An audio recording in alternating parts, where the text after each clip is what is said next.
नमस्कार मंडळी, कशा आहात सर्वजण. तर आज खूप दिवसांनी मी व्लॉग टाकत आहे, कारण काही कामांमुळे किंवा हे नागपंचमी वगैरे आली होती त्यामुळे व्लॉग टाकणं नाही झालेलं. तर आज टाकत आहे. तर आज म्हणजे हे व्हिडिओ मी 7-8-10 दिवसापूर्वी मी शूट केलेला होता. ओवीचं तेव्हा दुखत होतं, त्याची तब्येत थोडीशी खराब असल्यामुळे आम्ही तिला ना हॉस्पिटलमध्ये घेऊन जायलो होतो. तर बघा तिचे नखरे कसे चालू होते. तर तिला ताप, सर्दी, खोकला वगैरे झाला होता, पण तिच्याकडे बघून असं वाटतच नव्हतं की तिचं काही दुखत आहे, कारण असे नखरे म्हणल्यावर असं कोणालाच नाही वाटणार ना की काही दुखत वगैरे आहे. तर तर बघा, मग आम्ही नंतर लातूरमध्ये ओवीला प्रत्येक वेळेस त्याच हॉस्पिटलला घेऊन जातात आम्ही, दीदी आणि जीजू. तर त्याच हॉस्पिटलला आम्ही ओवीला आज पण घेऊन गेलो होतो. तर तिथे गेल्याच्यानंतर मी जर म्हटलं काय की ओवी खूप म्हणजे घाबरते काय की तिथं डॉक्टरला बघून, पण ओवी ना थोडंही घाबरत नाही.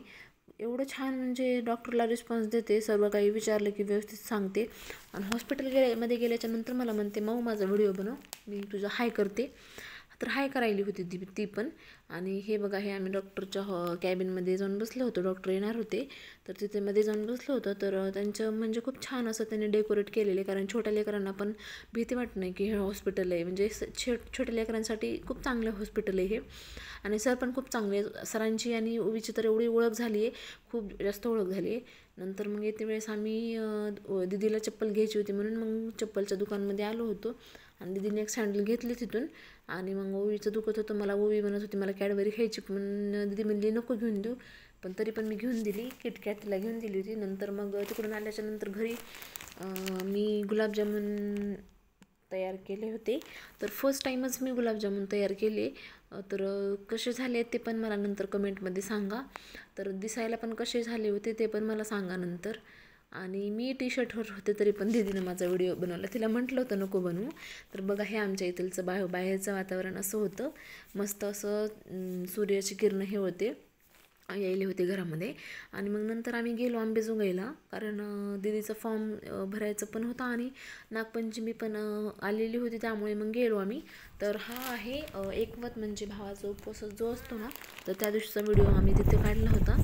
तर माझा हिरवा कलरचा टॉप आहे आणि येलो कलरची पॅन्ट आहे. तर मला तो ड्रेस माझ्या आईने घेतला आहे, आणि दीदीला ब्लॅक कलरचा टॉप आहे आणि व्हाईट कलरची पॅन्ट आहे. पण तिनं तो त्या दिवशी घातला नव्हता, नंतर घालते म्हणली दुसऱ्या दिवशी, नागपंचमीच्या दिवशी. पण नंतर तिने साडीच घातली होती दुसऱ्या दिवशी नागपंचमीला. तर हे बघा, आम्ही नंतर मंदिराकडे निघालो होतो. आणि हे आजोबा ओळखीचे, तर त्यांना वाटलं मी त्यांचाच व्हिडिओ काढत आहे, म्हणून ते थांबले होते. तर बघा, हे किती सुंदर असं दृश्य, मनाला तृप्त करणारं असं दृश्य आमच्या आंबेजोगाई येथे नागझरी परिसरमध्ये आहे. किती सुंदर असं देवाचं मंदिर आहे आणि एवढं प्रसन्न वाटतं. आणि तिथं म्हणजे साफसफाई पण तशीच आहे. तिथं 2 तीर्थ आहेत, एक छोटं आणि एक मोठं. तर जे छोटं तीर्थ आहे, तर तिथून गायमुखातून पाणी येतं, आणि हे पाणी कधीच बंद होत नाही, उन्हाळा असो की पावसाळा असो, काहीही असो, तिथून पाणी येतंच. आणि असं म्हणतात की ते पाणी परळीच्या तिकडून येतो कुठून तरी, शेतातून मुरून. पण ठीक आहे, असो. आणि दृश्य पण तुम्हाला दिसतच असेल, किती सुंदर असं दृश्य आहे. मस्त देवाचे गाणे वगैरे चालू होते, पण आता मी व्हॉईस ओव्हर करत आहे, त्यामुळे मग मी ते देवाचे गाणे थोडेसे कट केलेले आहेत. तर माझी आई इथं मस्त बाहेर दिवा लावत होती, आणि देवाच्या मंदिरामध्ये दिवा नाहीत लावत, कारण बाया एवढ्या मोठ्या येतात, ते खूप म्हणजे असं धुपन होतं देवाच्या मंदिरामध्ये, श्वास पण घेता येत नाही पूजा ती करते वेळेस. त्याच्यामुळं मग त्या ब्राह्मणांनी सांगितले की बाहेरच दिवा लावायचा म्हणून. हे बघा, हे आहे मोठं तीर्थ. इथे एखाद्या वेळेस गणपतीचं विसर्जन वगैरे करतात, पण आता सध्याला नाहीत करत कोणी, कारण बंद केलेले खूप दिवस झाले. आणि त्याच्या साईडलाच इथे ते छोट्या तीर्थाच्या साईडला खूप दिवस झाले एक म्हणजे काय म्हणतात ते नागोबाचं बेट का काय म्हणतात त्याला, ते मला माहीत नाही, पण ते तुम्ही नंतर कमेंटमध्ये सांगा त्याला काय म्हणतात त्या नागोबाच्या बेटाला. तर ते तिथे आलेलं आहे. त्याचीच आम्ही मस्त पूजा केली, खूप चांगलं वाटलं मनाला. आईसोबत मस्त छान अशी पूजा केली. आणि मी आईचा व्हिडिओ बनवत होते, दीदीनं पण बनवला. तर हे बघू शकता, इथं सगळेजण अशी पूजा करतात. आणि तिथं एक डाळिंब पण होतं, तर ओवीला ते डाळिंब भेटलं, ओवीने घेतलं. तिथून मग आम्ही नंतर वर आलो, आणि वर मग तिथं पण मस्त भगवान बाबांचं मंदिर आहे. नंतर मग आम्ही भगवान बाबाच्या मंदिरामध्ये पाया पडण्यासाठी जाणार होतो. तर बघा, हे असं किती छान असं दृश्य आहे. पाणी मस्त, पाण्याचं मस्त इथून झरा असं वाहिलेला आहे, बघू शकता. किती छान असं सुंदर निसर्गरम्य वातावरण आहे. असं वाटायला होतं मला तर तिथून येऊच नाही वापस घरी. हे बघू शकतात किती सुंदर वातावरण. हे आंब्याचं झाड आहे, तिथं दर उन्हाळ्यामध्ये त्याला आंबे लागतात. आणि हे बघा, हे आपलं भगवान बाबांचं मंदिर आहे. माझे आवडते देव आणि वंजारी समाजाचे दैवत ज्यांना मानलं जातं ते आहेत आपले भगवान बाबा, यांचं मंदिर आहे ते. आणि इथेच माझी शाळा, म्हणजे ज्या शाळेमध्ये मी 4थीपर्यंत शिकलेली आहे ती अशी माझी शाळा आहे, जिल्हा परिषद प्राथमिक शाळा नागझरी परिसर अंबेजोगाई. ह्या शाळेमध्ये मी 4थीपर्यंत शिकली आहे. तर तिथं गेलं तर मग एवढं मस्त वाटतं. पण कसं ना, आता सगळेजण इकडं तिकडं गेल्यामुळं कोणी मैत्रिणी त्यांची पण भेट होत नाही. मग तिथून आम्ही वर आलो मंदिरमध्ये.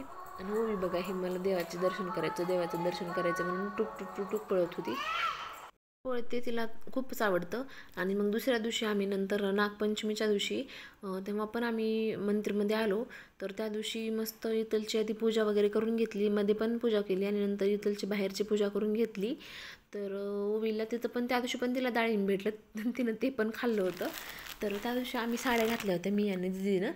तर हे दीदीच्या अंगावरची साडी कशी वाटत आहे ते नक्की मला कमेंटमध्ये सांगा.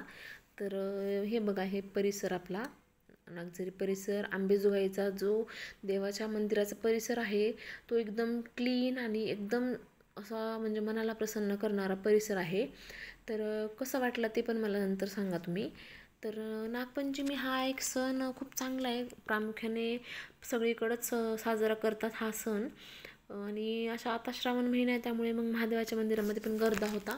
तर बाया वगैरे खूप मंदिरामध्ये म्हणजे जे काही दर्शनासाठी आल्या होत्या, मग दर्शन वगैरे करत होते. आणि वर तिकडे डोंगर असल्यामुळे सगळेजण तिथं फोटो पण काढत होते. इकडे वर आहे डोंगर. आणि मग नंतर दीदीला म्हटलं, मी पाणी घ्यायला जाणार होते कुंडीला पाणी घालण्यासाठी महादेवाच्या. तर मग दीदीला म्हणली, तू जा म्हणली पाण्यामध्ये, मी तुझा व्हिडिओ करते. गेलो होते मस्त पाण्यामध्ये. आणि हे अगोदर खूप भरलेलं, म्हणजे अर्ध्याच्या म्हणजे खूप जास्त भरलेलं असायचं, गुडघ्यापर्यंत पाणी असायचं. पण आता ते पाणी तिकडचं म्हणजे जे खराब झालं ते काढून टाकलं, तरी पण खराब आहेच थोडंसं पाणी. आणि नंतर मग माझा व्हिडिओ काढून घेतला दीदीनं. आणि बसण्यासाठी पण खूप चांगली खुर्चीची अरेंजमेंट केलेली होती बघा, तशी बॅक साईडला दिसत आहे ती तशी. आणि मग देवाच्या जे गावाने पाणी तिथून पाणी घेतलं, तिथून मग आलेवर. आणि मग नंतर आम्ही अशा प्रकारे नागपंचमी साजरी केली आणि आलो लातूरला. तिथून पुढचा ब्लॉग मी नेक्स्ट पार्टमध्ये दाखवेल.